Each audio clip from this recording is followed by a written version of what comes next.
Bismillahirrahmanirrahim. Assalamualaikum warahmatullahi wabarakatuh. Alhamdulillah wassalatu wassalamu ala Rasulillah Muhammad ibnu Abdullah wa ala alihi wa sahbihi wa mawala amma ba'd. Puji dan syukur kita panjatkan kehadirat Allah Subhanahu wa taala. Salat dan salam selalu tercurahkan kepada Rasulullah sallallahu alaihi wasallam. Sahabat yang dimuliakan Allah Subhanahu wa taala, kita lanjutkan kembali kajian dari sunnah-sunnah yang terlupakan. Pada kesempatan kali ini kita akan membahas tentang sunnah-sunnah yang terlupakan dalam membaca Al-Quran. Yang pertama adalah yaitu mad dan waqaf dalam bacaan Al-Quran. Hadisnya dari Anas bin Malik, dari Qatadah, dia pernah bertanya kepada Anas bin Malik mengenai bacaan Al-Quran Nabi SAW. Kemudian Anas menjawab, kana yamuddu maddan. Beliau memanjangkan bacaan yang harus dibaca panjang. Dalam riwayat lain, Qatadah menceritakan bahwa Anas bin Malik pernah ditanya oleh seseorang mengenai bacaan Al-Quran Nabi. Lalu dia menjawab, kanat maddan, thumma qara'a bismillahirrahmanirrahim, yamuddu bi bismillahirrahmanirrahim, wa yamuddu birrahman, wa yamuddu birrahim. Bacaan beliau mad, panjang. Lalu beliau membaca bismillahirrahmanirrahim dengan memanjangkan bacaan pada kata bismillah ar-rahman ar-rahim. Ya. Nah, jadi ini termasuk sunnah-sunnah yang terlupakan. Jadi kita membaca Al-Quran dengan tajwid itu hukumnya wajib. Sedangkan mempelajari ilmu tajwid hukumnya fardu kifayah. Apa bedanya? Nah, kalau orang membaca Al-Quran, dia tahu panjang dan pendek, terkadang dia tidak tahu namanya. Dia tidak tahu apakah ini mad tabi'i, apakah ini iklab, apakah ini ikhfa.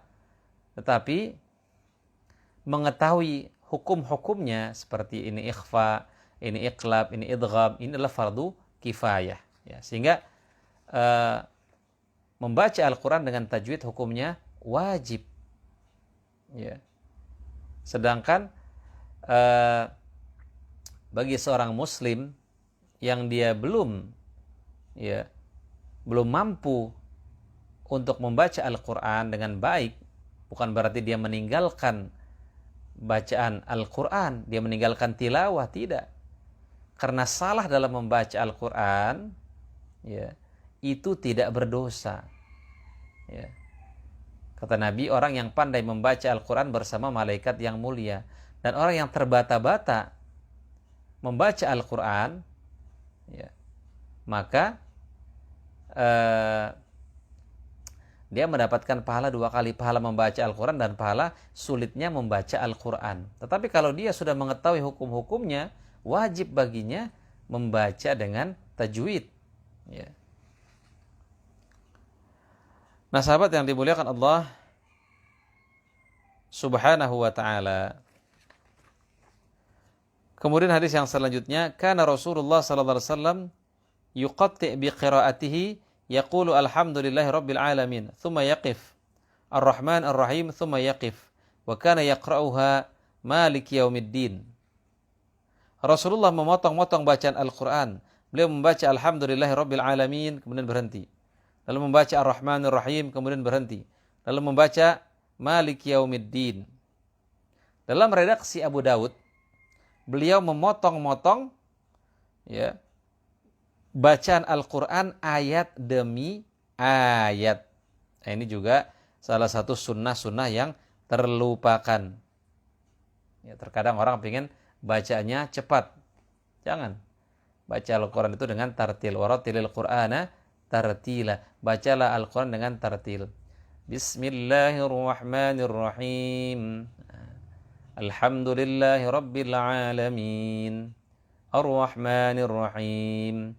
Maliki yaumiddin. Nah, jadi dengan ketika kita diperintahkan untuk berhenti, nah, bagusnya kita berhenti. Ya. Tetapi jangan kita berhenti Dimana kalau kita berhenti itu bisa mengurangi maknanya. Misalnya, fawailul lil musallin, celakalah orang-orang yang sholat. Kalau berhenti di sini kan bahaya. Wah, orang yang sholat itu celaka, berarti nggak usah sholat. Berhentilah ketika juga maknanya sudah sempurna. Nah, inilah pentingnya juga ketika kita membaca, kita melihat terjemahannya supaya kita tahu, oh ini maknanya sudah sempurna. Tetapi kan juga ada tanda wakaf ya. Kalau kita tidak membaca Al-Quran dengan yang ada terjemahannya, sudah ada tanda wakaf. Nah, diikuti saja tanda wakafnya itu. Al-Alama Al-Bani mengatakan, berhenti di penghujung ayat termasuk amalan-amalan sunnah yang banyak ditinggalkan oleh para pembaca Al-Quran saat ini. Al-Bani juga mengatakan, ia termasuk amalan sunnah yang ditinggalkan oleh mayoritas qurra sekarang, termasuk oleh kalangan selain mereka. Yang selanjutnya, sunnah yang terlupakan juga, tadarus Al-Quran pada malam-malam bulan Ramadan. Ya, dari Abdullah bin Abbas, dia berkata, Nabi adalah manusia yang pemurah dalam hal kebaikan. Beliau juga manusia yang paling pemurah pada bulan Ramadan ketika ditemui oleh Jibril. Jibril senantiasa menemui beliau pada setiap malam bulan Ramadan hingga Ramadan itu usai. Dan beliau bertadarus Al-Quran kepadanya. Dan apabila Jibril menemui beliau, maka beliau adalah manusia yang lebih pemurah dalam hal kebaikan daripada angin yang lepas berhembus. Sahabat yang dimuliakan Allah subhanahu wa ta'ala, salah satu yang disunahkan nanti di bulan suci Ramadan adalah memperbanyak bacaan Al-Quran. Ya.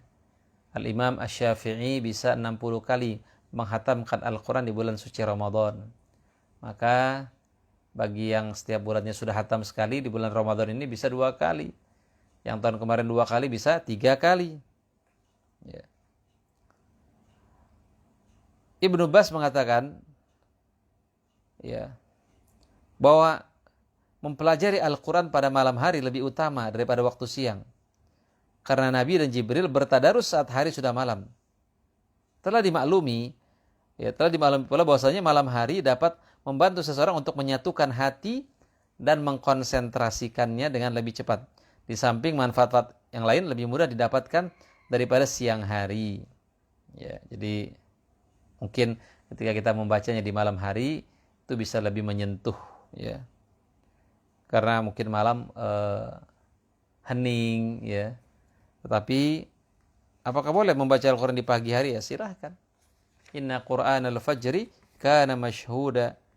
Membaca Al-Quran di pagi hari itu disaksikan oleh para malaikat. Ada juga mengatakan maksudnya di sini adalah sungguhnya salat fajar itu, salat subuh itu disaksikan oleh para malaikat. Ya. Tetapi membaca Al-Quran ya boleh saja, kapan saja boleh, sesempat kita. Pagi boleh, siang boleh, sore boleh. Ya. Sahabat yang dimuliakan Allah subhanahu wa ta'ala, tadarus artinya mempelajari. Ya. Tadarus tidak harus membacanya secara bersama-sama. Ya, kadang di masjid-masjid bergantian bacanya, ya kan? Misalnya satu halaman itu juga bagus, nggak apa-apa. Ya, karena menurut hadis Nabi, majtama'a qaumun fi baitin min buyutillah. Tidaklah satu kaum berkumpul di rumah Allah, mereka membaca kitab Allah, mereka mempelajarinya, kecuali malaikat akan berkeliling, mengelilingi mereka. Rahmat akan turun, ya. Wa ghasyiyatuhumur rahmah. Ya, wa nazalat 'alaihimus sakinah, turun ketenangan, turun rahmat. Ya, wa dzakarahumullahu fi man 'indah. Dan Allah menyebut-nyebut siapa saja yang hadir ketika itu di majelis itu. Ya, boleh-boleh saja. Tadarus bisa dilakukan secara bersama-sama, bisa juga dilakukan sendiri-sendiri, boleh. Sahabat yang dimuliakan Allah subhanahu wa ta'ala, ini karena sunnah-sunnah yang terlupakan ini sedikit ya pembahasannya, maka saya akan lanjutkan tentang adab, ya, adab membaca Al-Quran yang saya ambil dari kitab Minhajul Muslim. Ya. Gimana adab-adab membaca Al-Quran. Sebelumnya di sini penulis ya mencantumkan beberapa hadis ya tentang Al-Quran ya. Hadis yang diriwayatkan oleh Muslim, Iqra'ul Quran fa innahu yaji'u yaumal qiyamah syafi'an lis-sahibi. Bacalah Al-Quran karena sesungguhnya nanti pada hari kiamat dia akan datang memberikan syafaat kepada para ahlinya, yaitu penghafal Al-Quran ya, atau orang yang suka membaca Al-Quranul Karim. Quran dan puasa akan memberikan syafaat nanti pada hari kiamat. Apa itu syafaat? Syafaat artinya genap. Maka syafaat itu artinya yang menggenapkan apa-apa yang kurang daripada amal kita nanti dilengkapi dengan Al-Quranul Karim. Khairukum man ta'allama al-Qur'an wa 'allamah. Sebaik-baik kalian adalah orang yang mempelajari Al-Qur'an dan mengajarkannya. Jangan remehkan mengajarkan Al-Qur'an di TPA-TPA ya, di majelis-majelis, jangan diremehkan itu. Itu adalah sebaik-baiknya kalian, kata Nabi. Rasulullah juga bersabda, Ahlul Qur'an ahlullahi wa khasatuhu. Ahli Al-Qur'an adalah orang yang dekat dengan Allah dan orang-orang kepercayaannya. Ahli-ahli Al-Quran adalah keluarganya Allah subhanahu wa ta'ala. Allahumma ja'alna min ahli Al-Quran. Ya Allah, jadikan kami semua ahli Al-Quran, orang-orang yang dekat dengan Al-Quran, orang-orang yang selalu membaca Al-Quran, menghafal Al-Quran walaupun sedikit-sedikit, ya, mentadaburi Al-Quran walaupun sedikit. Ya. Rasulullah juga bersabda, sesungguhnya hati itu bisa berkarat sebagaimana layaknya besi. Ditanyakan kepada beliau, wahai Rasulullah, bagaimana cara menjadikannya mengkilau lagi? Beliau menjawab, dengan membaca Al-Quran dan mengingat kematian. Ya. Cara membersihkan hati, baca Al-Quran. Membaca Al-Quran itu tetap mendatangkan manfaat walaupun kita tidak mengerti artinya. Ya. Kemudian ingat kematian, maka akan bersih hati kita. Nah, kemudian bagaimana adabnya? Yang pertama, membaca dalam kondisi yang paling sempurna, yaitu suci, berwudu dulu. Kalau tidak berwudu, bagaimana Ustadz? Boleh nggak kita membaca Al-Quran? Tidak dalam keadaan berwudu, boleh. Tapi lebih baik lagi dalam keadaan berwudu. Kemudian menghadap kiblat, duduknya dengan sopan dan tenang, menghormati Al-Quran. Ya, bersila duduknya, ya, Al-Qurannya pokoknya dipegang dengan baik lah.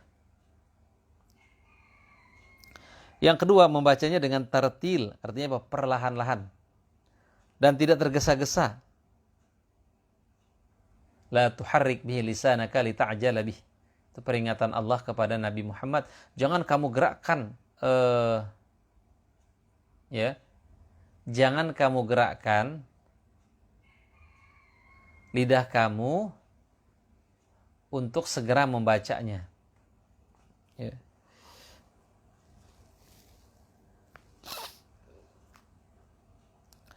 Kemudian duduk dengan sopan dan tenang. Ya. Yang kedua, membacanya dengan tartil ya. Rasulullah bersabda, "Man qara'a al-Qur'an fi aqalli min thalathi layan lam yafqahu." Barang siapa yang membaca Al-Qur'an, ya, siapa yang membaca Al-Qur'an dalam waktu kurang dari 3 malam, niscaya dia tidak akan bisa memahami makna-maknanya. Terus bagaimana Ustaz dengan bulan Ramadan, orang berlomba-lomba menghatamkan Al-Qur'an? Ini beda. Nah, bulan Ramadan ini khusus. Tapi kalau di luar bulan Ramadan, jangan sampai kurang dari 3 hari kita sudah menghatamkan Al-Quran, dikhawatirkan kita tidak bisa memahami Al-Quran itu dengan baik. Ya. Sedangkan bulan Ramadan tadi khusus. Ya. Kenapa sih Al-Quran di bulan Ramadan kita disuruh memperbanyak membaca Al-Quran? Agar waktu kita menjadi produktif. Akhirnya kita tidak membicarakan keburukan orang, kita tidak banyak melakukan hal yang tidak bermanfaat. Makanya kita diperintahkan untuk memperbanyak Al-Quran. Kenapa? Karena kata Imam Syafi'i, in lam tusyagil nafsaka bil haq syaghalakal batil. Kalau kau tidak menyibukkan diri dengan kebenaran, maka kebatilan akan menyibukkanmu. Kemudian yang selanjutnya adalah khusyuk ketika membacanya. Ya, menampakkan kesedihan. Ya. Rasulullah bersabda, "Utlu al-Qur'an wabku fa in lam tabku fatabakau." Bacalah Al-Qur'an dan menangislah. Jika kalian tidak bisa, maka berusahalah menangis. Ya. Hadis riwayat Ibnu Majah. Ya, kalau kita nggak bisa menangis, berusaha untuk menangis. Ketika kita membaca ayat-ayat azab, ayat-ayat neraka, ya, ayat-ayat hisab, ayat-ayat kiamat, berusaha kita untuk menangis, untuk melembutkan hati kita. Yang selanjutnya, membaguskan suara ketika membacanya. Rasulullah bersabda dalam hadis yang diriwayatkan oleh Ahmad dan Ibnu Majah dan Nasa'i dan Hakim, ya, dan beliau mensahihkannya, apa? Zayyinul Qur'ana bi aswatikum. Hiasilah Al-Quran dengan suara kalian. Tapi tetap yang diutamakan adalah tajwid. Jangan sampai kita mengejar keindahan suara tetapi tajwidnya tidak diperhatikan.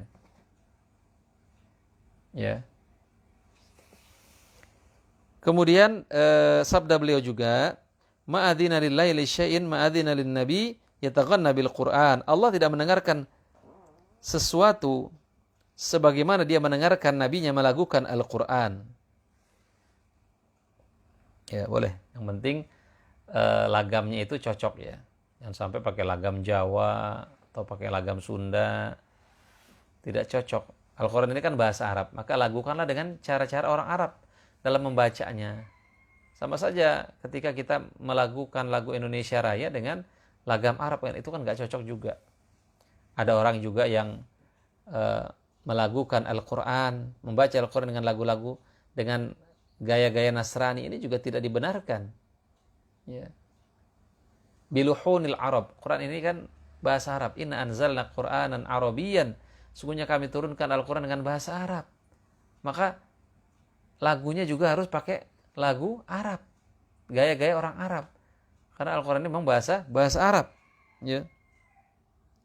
Kemudian menyembunyikan bacaannya jika khawatir timbul riya atau sum'ah. Kalau kita ada perasaan riya, maka hendaknya kita menyembunyikan bacaan Al-Quran kita. Jangan sampai diketahui oleh orang. Kata Nabi,